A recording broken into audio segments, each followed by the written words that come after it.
حضرت آدم، انسانیت کی پہلی کہانی۔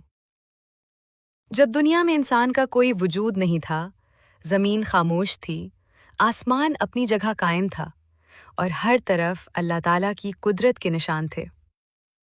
پھر اللہ تعالیٰ نے فیصلہ فرمایا کہ زمین پر ایک ایسی مخلوق پیدا کی جائے گی جو اللہ کی عبادت کرے گی اور زمین پر اپنی زندگی گزارے گی۔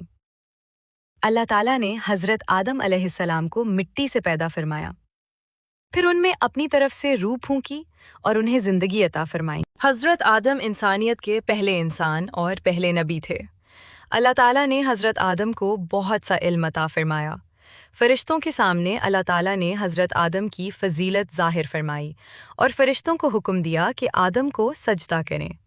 تمام فرشتوں نے اللہ کے حکم کی تعمیل کی، لیکن ابلیس نے انکار کر دیا۔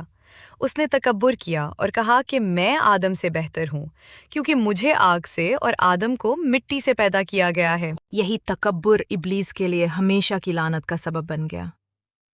پھر اللہ تعالیٰ نے حضرت آدم علیہ السلام اور حوا علیہ السلام کو جنت میں رہنے کی اجازت دی۔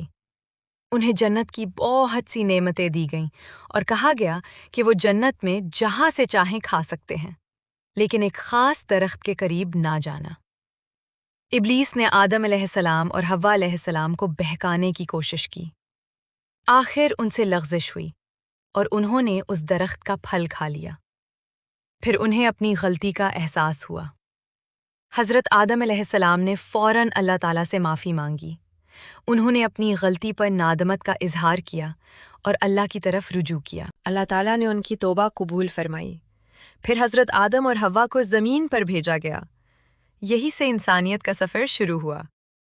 حضرت آدم نے اپنی اولاد کو اللہ کی عبادت، نیک راستے اور سچائی کی تعلیم دی، اور اس کہانی میں ہم سب کے لیے ایک بہت بڑا سبق ہے۔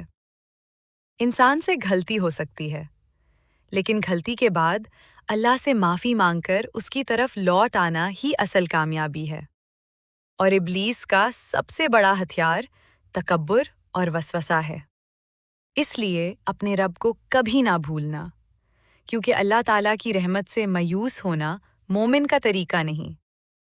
حضرت آدم کی کہانی ہمیں سکھاتی ہے کہ اگر دل سے توبہ کی جائے تو اللہ کی رحمت کا دروازہ ہمیشہ کھلا رہتا ہے۔